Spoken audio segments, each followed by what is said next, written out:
Video ni adalah penyediaan KML untuk flight plan di dalam Phantom 4 RTK. Di sini kita ada satu kawasan, kawasan lot. Ya, jadi saya nak select lot ni. Bila lepas saya select, dia akan highlight warna kuning sekitar ni. Jadi kawasan lot ni saya akan export kepada KML. Jadi untuk jadikan file KML ni kita ada banyak software. Ini terpulang pada availability masing-masing lah. Ya. Jadi sekarang saya output KML lot Sungai Gadut. Ya. Di desktop KML Sungai Gadut. Save. Kemudian saya tekan export. Jadi dah ada file KML ni, saya nak buka menggunakan Google Earth.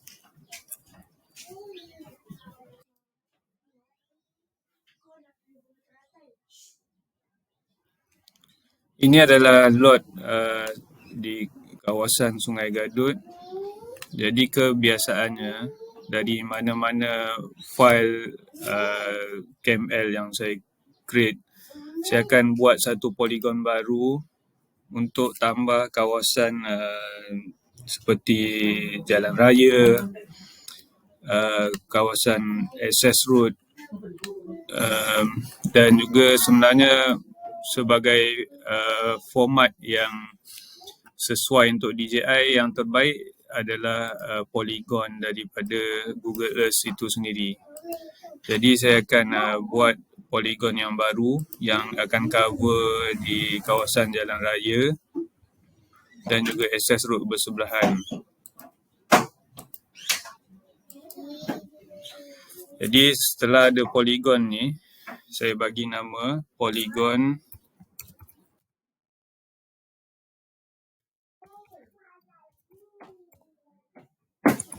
for Sungai Gadut DJI.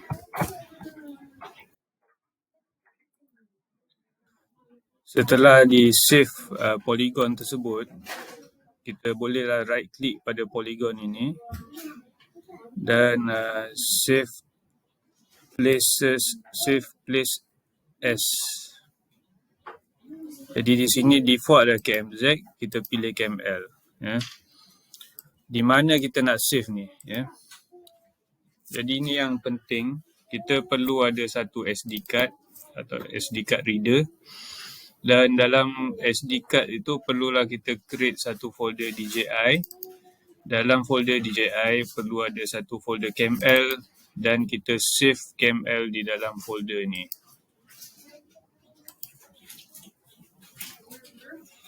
Jadi kita verify file location.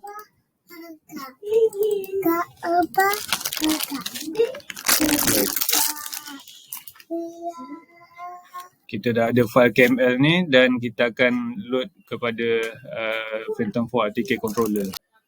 Baik, kita nak buat lagi satu poligon di kawasan Taman Perpaduan.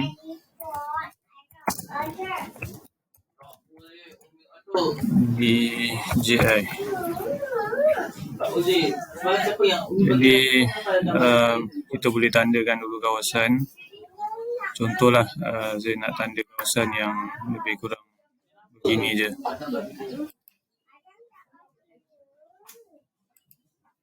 Ada skrin tak simpan lagi, tolong kakak simpan skrin dulu ni, cair nanti. Nanti master nak beli lagi dah nanti. Oh kakak. Jadi kita tekan OK.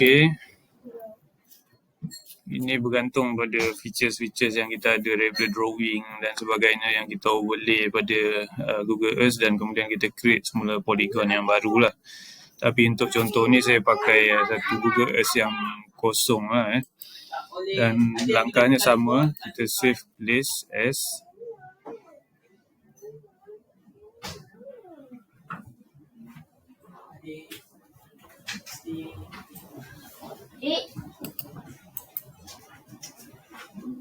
Okay. Jangan cubit adik. Dan simpan di folder SD card DJI KML yang sama dan tekan save. Okay, sebaik kita on controller Phantom 4 RTK ni muka depan dia Jadi kalau kita tak ada apa-apa data, kita nak terus plan, kita terus masuk plan dan pilih 2D photogrammetry. Most setting yang kita nak pakai 2D photogrammetry. Saya ulang balik lah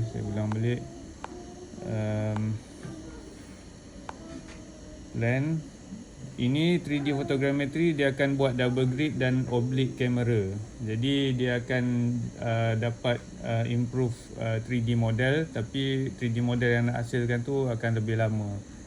Dan waypoint flight ni lebih advance, saya pun tak biasa pakai. Tapi linear flight mission, dia akan buat flight mission berdasarkan satu alignment jalan. Jadi kalau buat alignment jalan boleh pakai ini. Tapi most of the time kalau kita ada satu kawasan, kita pakailah 2D photogrammetry. Jadi sekarang ni ini kawasan perumahan tempat saya nak fly sikit lagi. Just tap dekat mana-mana untuk create titik baru. Dan bila kita dah ada polygon terbentuk, dia akan create flight plan untuk kita. Jadi titik-titik ni kita boleh move ikut kesesuaian. Kalau kita nak tambah titik, tap lagi satu. Kalau kita nak buang titik, double tap. Jadi flight orientation ni kita ubah dengan tekan titik kuning ni.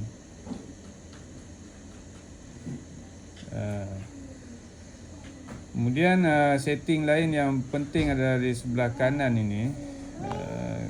Ini ketinggian 100 meter daripada home tempat kita lancarkan flight. Jadi ini yang titik biru adalah home. Sebabnya dia dalam rumah, tapi dia show dekat tepi tu lah Jadi ini sekarang kita masuk satu setting yang lain, iaitu adalah relative height.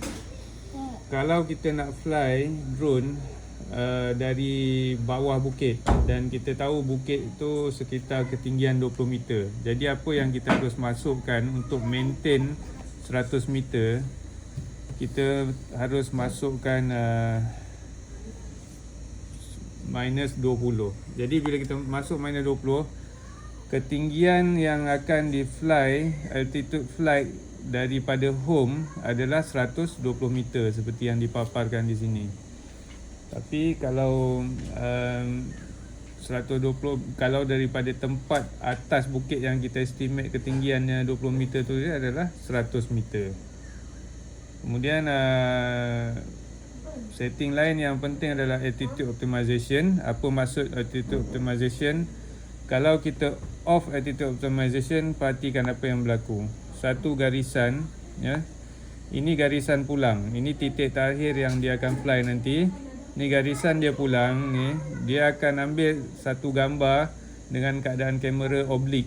Jadi kamera tu dia akan oblique, dia akan ambil gambar supaya dia dapat improve elevation calculation di sekitar kawasan kita fly. Jadi saya suggest kita on kan saja.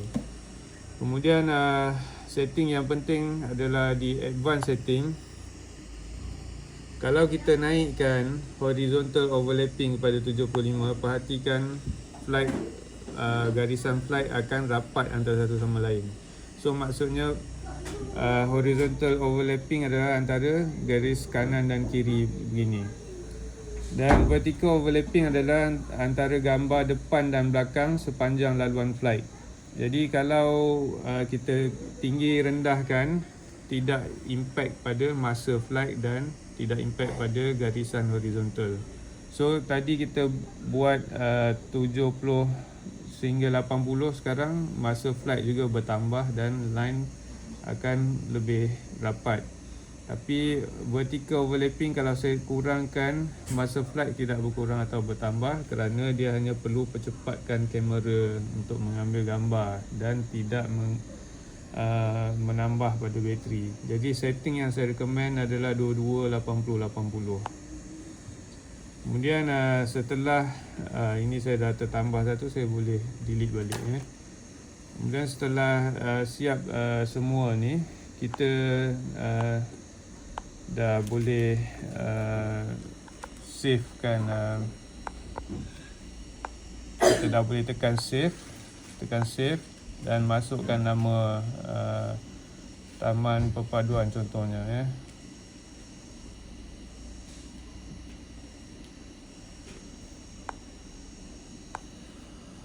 Okey, jadi nanti kita tekan invoke je bila berada di site.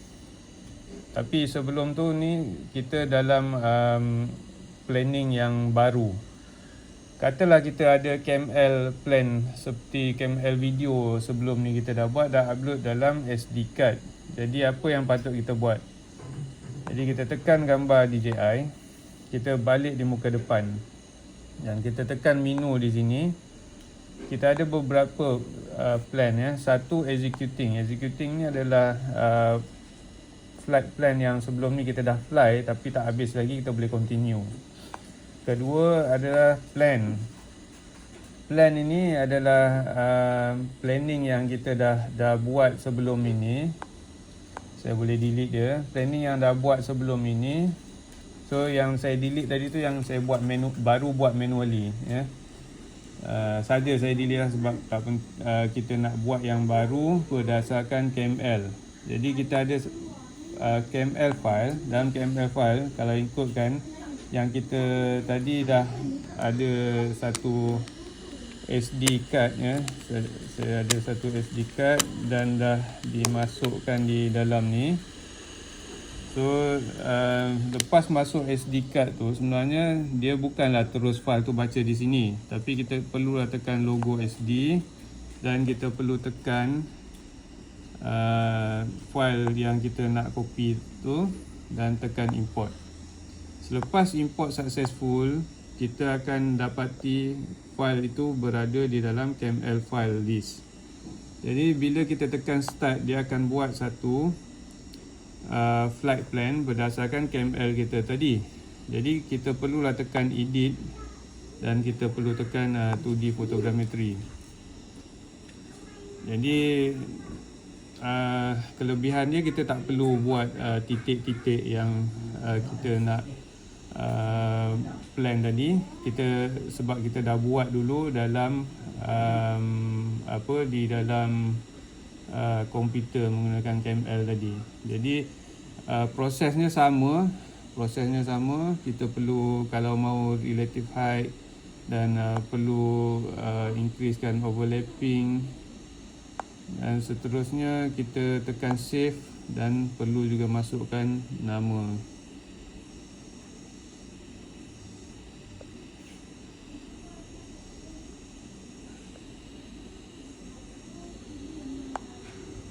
Lepas kita masuk nama, kita dah boleh ready uploadkan di dalam flight. Jadi untuk itu saja video kali ini, dan video seterusnya akan kita berada di lapangan. Okey, ini tripod untuk base station ya. Kita hari ni nak pasang base station dululah. Jadi saya lekatkan kaki dia sikit. Jadi nanti kita boleh adjust bubble lah. Dia kurang paras-paras, ada kita je, atau mungkin lebih rendah lagi. Jadi kalau dekat site sebenar, kita perlu set di atas station ya. Ini biasa bila kita nak balik, kita dah habis ketatkan ke bawah. Untuk masukkan batang full ni, kita buka dia sedikit, longgar sedikit je. Tak perlu longgar habis, nanti dia tercabut keluar ya. Dan macam ketat tapi memang boleh masuk. Okey, jadi ketinggian kita ni agak sesuai lah ya sebenarnya. Pastikan center ni dekat station. Kemudian dah lebih kurang kita ketatkan. Boleh ketatkan sedikit lah supaya nanti kita boleh buat adjustment. Kemudian kita pijak kaki semua. Pijak kaki. Walau sekeras mana tempat kita set, kita akan praktis untuk pijak kaki dia. Kemudian ambil base station. Kita masuk sini dan lockkan.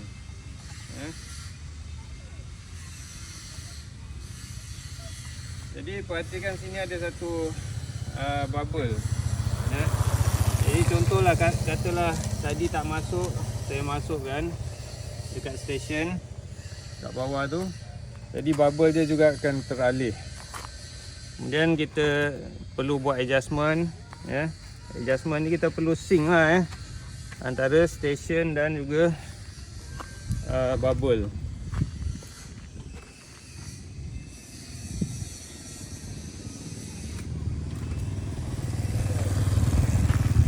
Jadi ada kalanya stesen masuk tapi bubble tak masuk. Jadi ini semua kita perlu sync. Ni kita boleh longgarkan sikit supaya masa kita buat adjustment, center dia juga masih boleh naik turun.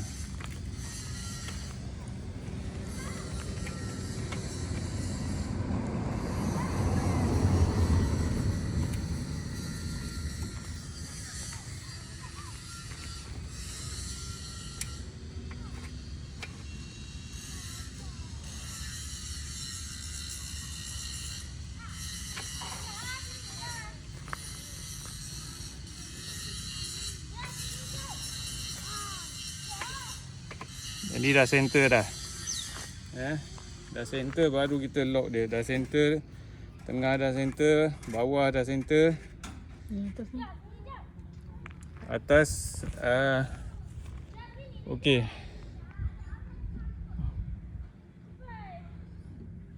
Okey, bubble ni dua ni tak selaras, tapi biasa saya pakai bubble di tripod lah sebab ini tak begitu menentukan pole.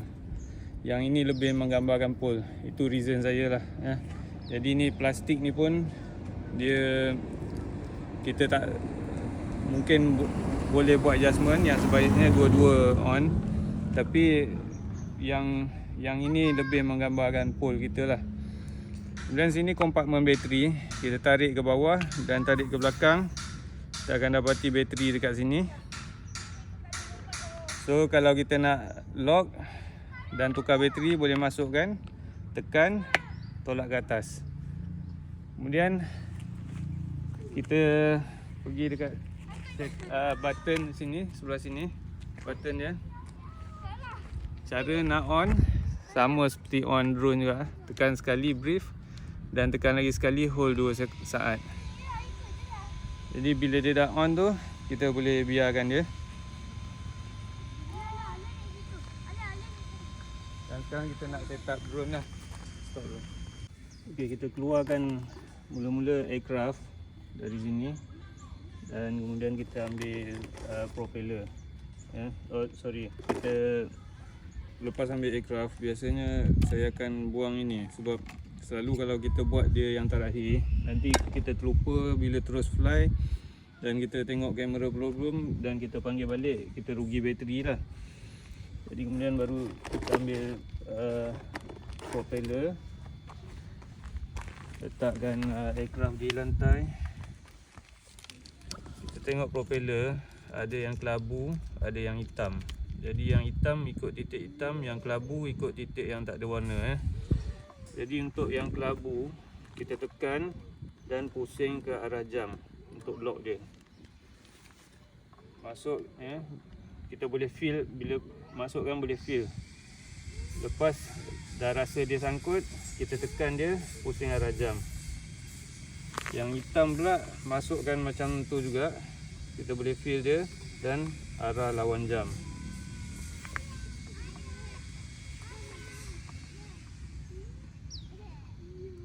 Pusing arah lawan jam. Dan kita ambil bateri. Dia bahagian bawah kecil, bahagian atas besar. masukkan slot, tekan dan dah terkunci ya. Cukup itu aircraft, bawa keluar controller.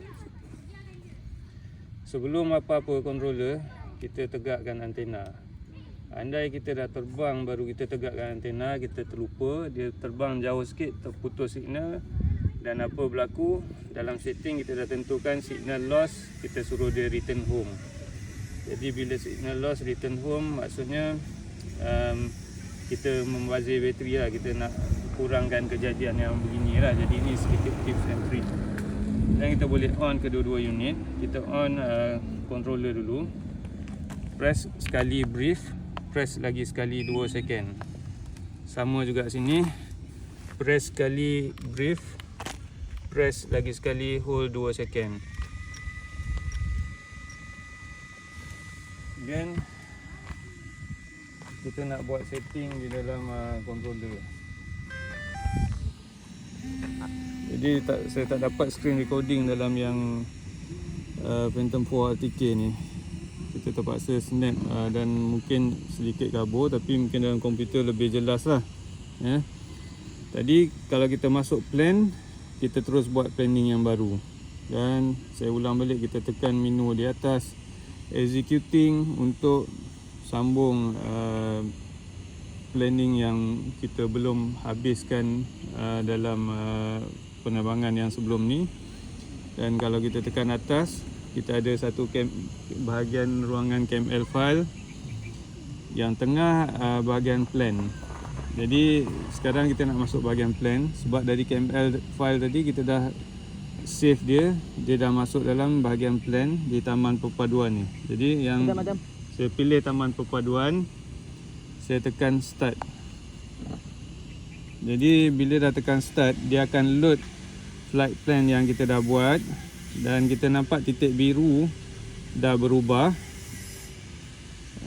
Cuma sekarang ni dia tak load base map sebab saya tak connect dengan internet. Kalau nak connect dengan internet, sekarang masih dapat, tapi mungkin weak connection dia. Jadi kalau nak connect internet, boleh connect dengan phone sendiri juga, baru ada base map di belakang lah. Jadi sekarang ni kita ada magnetic interference. Biasa di kawasan taman ni kita ada macam-macam, ada pencawang elektrik dan sebagainya.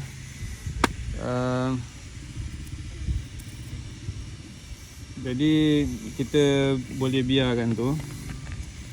Sekarang saya nak tengok setting RTK. Saya masuk, always kalau ada 3 garis atau 3 button tu menu, saya tekan menu. Jadi flight setting saya boleh tunjukkan sikit. Maksimum altitude yang kita benarkan 120 meter. Kita boleh benarkan tinggi lagi. Jadi flight distance 5000 meter. Untuk in-flight RC signal loss, dia kata follow setting RC signal loss. So sekarang RC signal loss adalah return to home.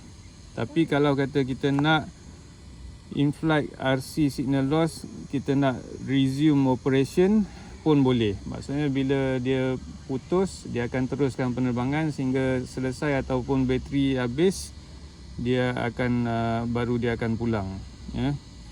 Jadi sekarang ni kita dalam ni return to home lah ya. Kemudian dalam advanced setting ni, kita ada IMU and compass calibration. Yang ini kadang-kadang memang perlu kita buat on-site. Lebih-lebih lagi kalau kita punya drone kita dah transport jauh-jauh, mungkin kita perlu buat. Jadi saya tunjukkan di sinilah tempat IMU dan compass calibration. Dan sekarang ni saya nak masuk setting RTK. So saya nak enable aircraft RTK positioning. Jadi RTK service type, saya masuk dalam DRTK mobile station. Saya tekan confirm. Jadi disebabkan kita dah on DRTK mobile, dia connection dia terus automatic lah ya. Kalau pertama kali kita nak buat DRTK ni, kita perlulah buatkan dalam setting pair. Kita perlu pair sebagaimana kita pair remote control dengan aircraft, kita boleh pair base station juga dengan aircraft tadi lah. Jadi itu mungkin kita boleh buat video lain. Okey, jadi sekarang bila saya dah keluar daripada menu setting tadi, kita nampak RTK pun dah fix ya. Jadi memang semudah tu dia link, tapi untuk pertama kali kita perlu follow setting untuk pairkan aircraft dengan DRTK tadi yang untuk dah pair memang kalau kita on je boleh dapat. Tapi sekarang kita perlu juga setting RTK dia. Kita perlu setting location. Jadi ini position fix. Kita perlu dekat, kalau tak silap, setting dan GPS coordinate input. Jadi sekarang ni coordinate ini bukan di sini ya. Jadi saya nak masuk editing mode ya. Saya nak delete yang ini dan kemudian saya nak reset dia. Saya nak tekan setting. Saya nak tekan ini dan kita perlu tahu koordinat station yang kita pasang tadi di dalam WGS 84. Jadi saya pun boleh juga masuk dalam rough location ya. Rough location dekat sini dia tulis current di RTK dia dekat 4.639, latitude longitude 101.148, altitude 69. Saya boleh key in ini longitude 101.148,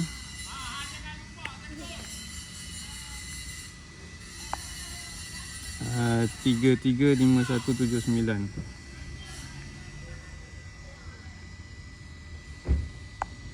Kemudian latitude 4.63908, 4.63908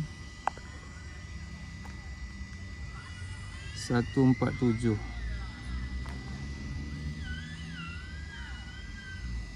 Kemudian altitude 69.129.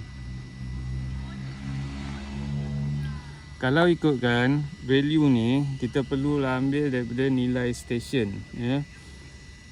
Kemudian bila kita dah key in, kita perlu tekan setting.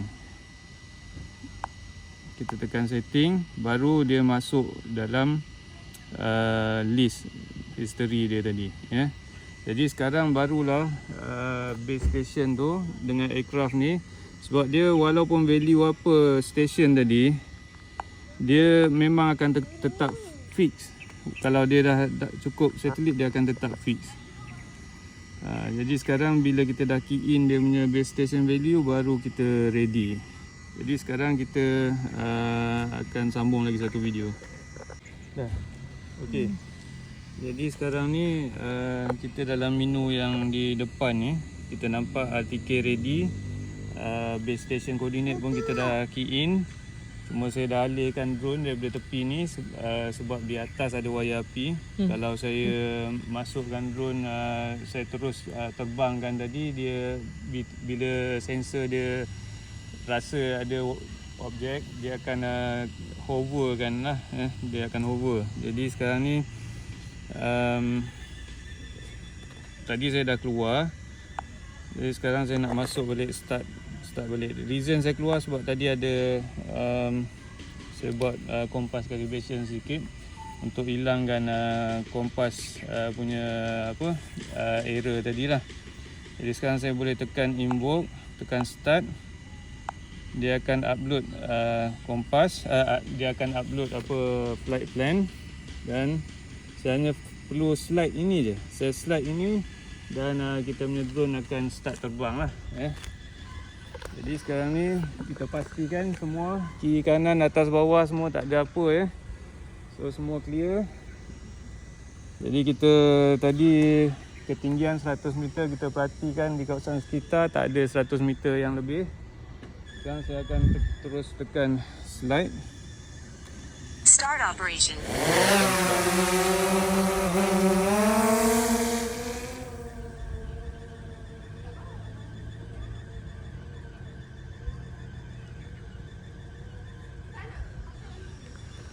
Jadi kalau kita tengok ni sekarang height berapa? 80 meter. Ya, dia bila dia akan sampai 100 meter, dia akan terus pergi dekat tempat first fly dia di titik hijau tu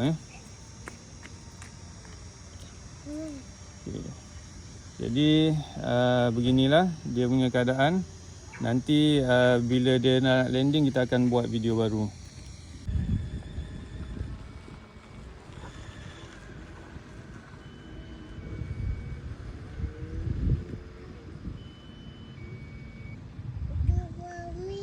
Tengok kan dah nak habis, tapi kita ada low battery alarm lah Kita dah set low battery alarm dia 30%, tapi dia kalau reach 20% dia akan memang terus balik sendirilah.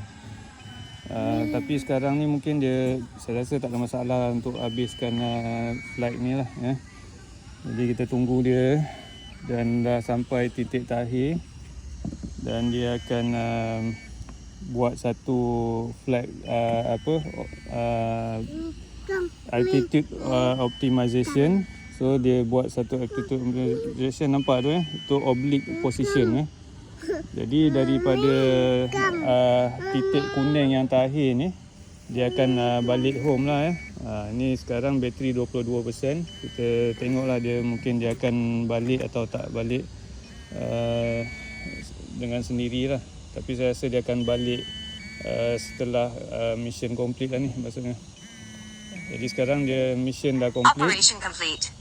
Operation complete. Return to home, Dia akan RTH. return to home disebabkan operation complete. Dia bukan return to home disebabkan bateri Dia dua-dua dia boleh lah Sekarang kita tunggu dia landing lah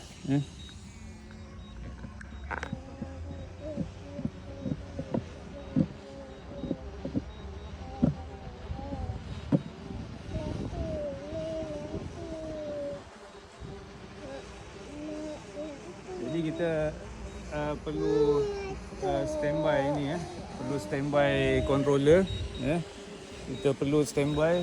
Kalau perlu alihkan, kita perlu alihkan. Kalau perlu tahan dia hover, kita perlu tahan dia hover lah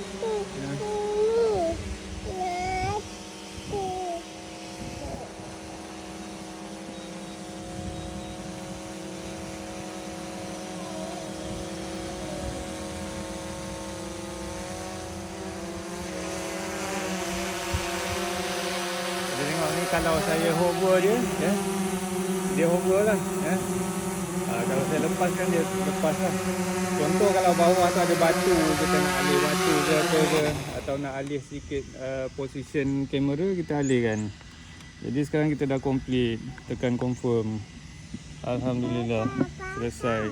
Jadi controller kita nak off tadi, kita off sebagaimana kita on juga, dan kita lipat dia.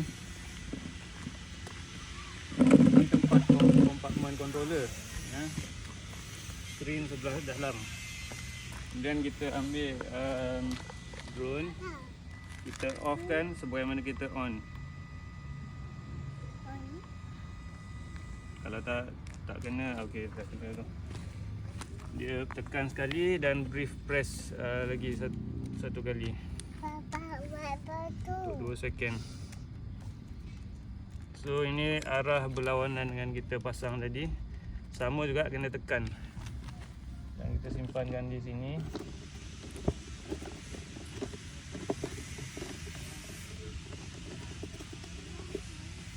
Dan ni penting lah kita perlu pasang semula. Saya biasa pasang ini dululah. Biasa saya tangkap kamera dia dulu. Tangkap kamera dia, kemudian baru kita pusingkan. Jadi dia perlu berada antara dua line ni. Dia ada dua line ni. Itu marking dia lah. Kalau dia antara dua line tu, kita tak ada masalah nak simpan dia. Kemudian kita pasang ini, supaya kalau kita transport dia tak ada masalah. Jadi data ni kita akan ambil dari SD card. Sekarang kita simpan je. Kamera facing remote controller. Bateri tak buka je.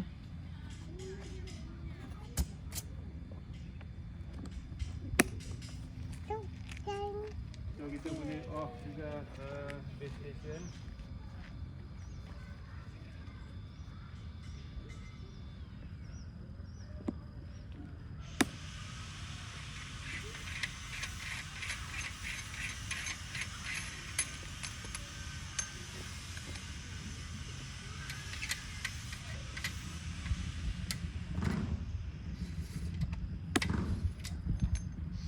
Alright. Boleh simpan semua. Jom. Jom masuk rumah. Jom. Bye bye Umi.